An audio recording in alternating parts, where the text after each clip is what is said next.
नमस्कार शेतकरी बांधवांनो, शेती बाजारभाव या चॅनलमध्ये मी श्रीकांत शिलवंत आपलं स्वागत करत आहे। आज दिनांक 22 मे 2026 वार शुक्रवार, गुलटेकडी मार्केट पुणे। आज मार्केटमध्ये फुलांच्या दरामध्ये आपल्याला थोडेसे बदल पाहायला मिळतात। त्याचबरोबर भाजीपाल्यांचे दर ही आपल्याला थोडेफार कमी जास्त होताना पाहायला मिळतात। तर कोथिंबीरीच्या दरामध्ये आज पुन्हा एकदा घसरण पाहायला मिळते। तर संपूर्ण शेतमालाचे दर काय पाहणार होतात हे आपण सविस्तर पाहणार आहोत। आपण चॅनलवरती नवीन असाल तर चॅनलला सबस्क्राईब करा, जेणेकरून गुलटेकडी मार्केट यार्ड पुणे येथील शेतमालाचे दर पाहायला मिळतील। शेवंतीची क्वालिटीनुसार चांगल्या एक नंबर क्वालिटीमध्ये शेवंतीचे दर जे आहेत 70 रुपयापर्यंत उच्चांकी दर पाहायला होतात। हलक्या मालासाठी 40 ते 50 रुपयापासून देखील शेवंतीसाठी दर पाहायला होतोय। झेंडूची क्वालिटीनुसार चांगल्या क्वालिटीमध्ये पिवळ्या झेंडूसाठी 30 ते 32 रुपयापर्यंत उच्चांकी दर पाहायला होते। त्याचबरोबर लाल झेंडूचे दर ही आपल्याला चांगल्या क्वालिटीमध्ये 22 ते 24 रुपयापर्यंत उच्चांकी पाहायला होतात। आवक मार्केटमध्ये थोडीफार पिवळ्या झेंडूची कमी असलेली पाहायला होते। त्याचबरोबर दर ही आपल्याला थोडेफार चांगले असलेले पाहायला होतात। त्याचबरोबर लाल झेंडूची आवक जास्त असल्यामुळे दरामध्ये आपल्याला घसरण कायम पाहायला होते। तुकडा गुलाबची क्वालिटीनुसार चांगल्या क्वालिटीमध्ये साधारणतः 100 ते हलक्या मालासाठी 50 ते 40 रुपयापासून देखील तुकडा गुलाबसाठी दर पाहायला होतात। पिंगळीच्या क्वालिटीनुसार चांगल्या क्वालिटीमध्ये पिंगळीसाठी 20 रुपयापर्यंत, हलक्या मालासाठी 10 रुपयापासून देखील दर पाहायला होतात। डच गुलाबची आवक या ठिकाणी आपण पाहू शकता। चांगल्या क्वालिटीमध्ये कलर गुलाबसाठी 80 रुपयापर्यंत, लाल गुलाबसाठी 70 रुपयापर्यंत उच्चांकी दर पाहायला होतात। तर हलक्या मालासाठी 30 रुपयापासून देखील गुलाबासाठी दर पाहायला होते। मेथीची क्वालिटीनुसार चांगल्या क्वालिटीमध्ये 12 ते 13 रुपयापर्यंत उच्चांकी दर पाहायला होता। हलक्या मालासाठी 8 ते 10 रुपयापासून देखील मेथीचे दर पाहायला होतात। कोथिंबीरची क्वालिटीनुसार चांगल्या क्वालिटीमध्ये गावरान कोथिंबीरचे दर जे 15 तर हलक्या मालासाठी 10 रुपयापासून देखील दर पाहायला होते। त्याचबरोबर विलायती कोथिंबीरचे दर ही आपल्याला साधारणतः 10 ते 12 रुपयाच्या दरम्यान आपल्याला विलायती कोथिंबीरचे दर पाहायला होतात।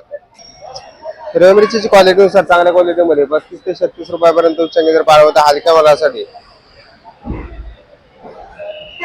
20 ते 22 रुपयापासून देखील हिरव्या मिरचीचे दर पाहायला होतात। बीटाची क्वालिटीनुसार चांगल्या एक नंबर टॉप क्वालिटीमध्ये बीटासाठी साधारणतः दर जे आहे 15 रुपयापर्यंत उच्चांकी दर पाहायला होता। हलक्या मालासाठी 8 ते 10 रुपयापासून देखील बीटाचे दर पाहायला होतात। राजमाची क्वालिटीनुसार चांगल्या क्वालिटीमध्ये राजमाचे दर जे होते 80 ते 90 रुपयापर्यंत उच्चांकी दर पाहायला होता। हलक्या मालासाठी 60 रुपयापासून देखील राजमासाठी दर पाहायला होते। बीनसाठी क्वालिटीनुसार चांगल्या एक नंबर टॉप क्वालिटीमध्ये 80 रुपयापर्यंत, हलक्या मालासाठी 50 रुपयापासून देखील बीनसाठी दर पाहायला होते। कारल्याची क्वालिटीनुसार चांगल्या क्वालिटीमध्ये 35 ते 40 तर हलक्या मालासाठी 20 रुपयापासून देखील कारल्याचे दर पाहायला होतात। पुनेरगावची क्वालिटीनुसार दरामध्ये देखील घसरण पाहायला होते। चांगल्या मालासाठी 30 तर हलक्या मालासाठी 10 ते 15 रुपयापासून देखील पुनेरगावसाठी दर पाहायला होते। काकडीची क्वालिटीनुसार चांगल्या क्वालिटीमध्ये पांढऱ्या काकडीसाठी 25 रुपयापर्यंत उच्चांकी दर पाहायला होते। तर त्याचबरोबर हिरव्या काकडीसाठी साधारणतः 25 ते 30 रुपयापर्यंत उच्चांकी दर पाहायला होतात। हलक्या मालासाठी 10 ते 15 रुपयापासून देखील दर पाहायला होते। तर चायना काकडीची देखील आवक आपल्याला पाहायला होते। चायना काकडीचे दर जे आहेत साधारणतः 20 ते 25 रुपयाच्या दरम्यान आपल्याला चांगल्या क्वालिटीमध्ये उच्चांकी दर पाहायला होते। हलके माल जे 15 ते 16 रुपयापासून देखील चायना काकडीसाठी दर पाहायला होतात। काळ्या भारताच्या वांग्याच्या क्वालिटीनुसार चांगल्या क्वालिटीमध्ये साधारणतः दर जे येते 25 रुपयापर्यंत, तर त्याचबरोबर जळगाव वांग्याचे दर हे आपल्याला 25 रुपयापर्यंत उच्चांकी दर पाहायला होता। हलक्या मालासाठी 12 ते 15 रुपयापासून देखील दर पाहायला होतात। फ्लावरची क्वालिटीनुसार चांगल्या एक नंबर टॉप क्वालिटीमध्ये 12 रुपये ते 13 रुपयाच्या दरम्यान आपल्याला उच्चांकी दर पाहायला होते। हलक्या मालासाठी 6 ते 7 रुपयापासून देखील फ्लावरसाठी दर पाहायला होते। आल्याची क्वालिटीनुसार चांगल्या क्वालिटीमध्ये आल्याचे दर जे 60 तर हलक्या मालासाठी 40 ते 50 रुपयापासून देखील आल्यासाठी दर पाहायला होते।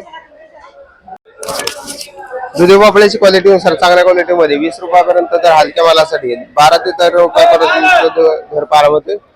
आवक मार्केटमध्ये स्थिर असलेली पाहायला होते। त्याचबरोबर दर ही आपल्याला थोडीफार स्थिर असलेली पाहायला होतात। कोबीची क्वालिटीनुसार चांगल्या एक नंबर क्वालिटीमध्ये कोबीसाठी साधारणतः 12 रुपयापर्यंत उच्चांकी दर पाहायला होते। हलक्या मालासाठी 7 ते 8 रुपयापासून देखील कोबीसाठी दर पाहायला होते। टोमॅटोची आवक या ठिकाणी आपण पाहू शकता। चांगल्या क्वालिटीमध्ये 20 ते 22 रुपयापर्यंत उच्चांकी दर एका दुसऱ्या लोकांसाठी पाहायला होते। तर मिडियम क्वालिटीमध्ये साधारणतः 15 ते 20 रुपयाच्या दरम्यान आपल्याला विक्री होताना पाहायला होतात। हलके माल जे ते 12 ते 15 रुपयापासून देखील आपल्याला हलक्या मालांचे दर पाहायला मिळतात. मार्केटमध्ये आवक आपल्याला स्थिर असलेली पाहायला मिळते. त्याचबरोबर दरामध्ये देखील थोडेसे चढ उतार कायम पाहायला मिळतोय. शेवग्याची आवक या ठिकाणी आपण पाहू शकता. चांगल्या क्वालिटीमध्ये शेवग्याचे दर जे आहेत साधारणतः 30 रुपयापर्यंत उच्चांकी दर पाहायला मिळतात. हलक्या मालासाठी 15 ते 20 रुपयापासून देखील शेवग्याचे दर पाहायला मिळतात.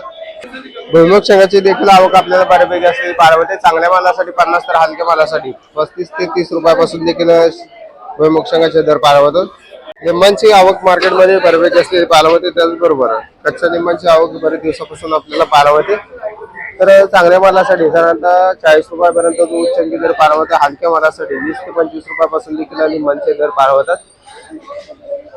कलिंगडची क्वालिटीनुसार चांगल्या क्वालिटीमध्ये 12 रुपयापर्यंत उच्चांकी दर पाहायला मिळतात. हलक्या मालासाठी 5 ते 6 रुपयापासून देखील कलिंगडचे दर पाहायला मिळतात.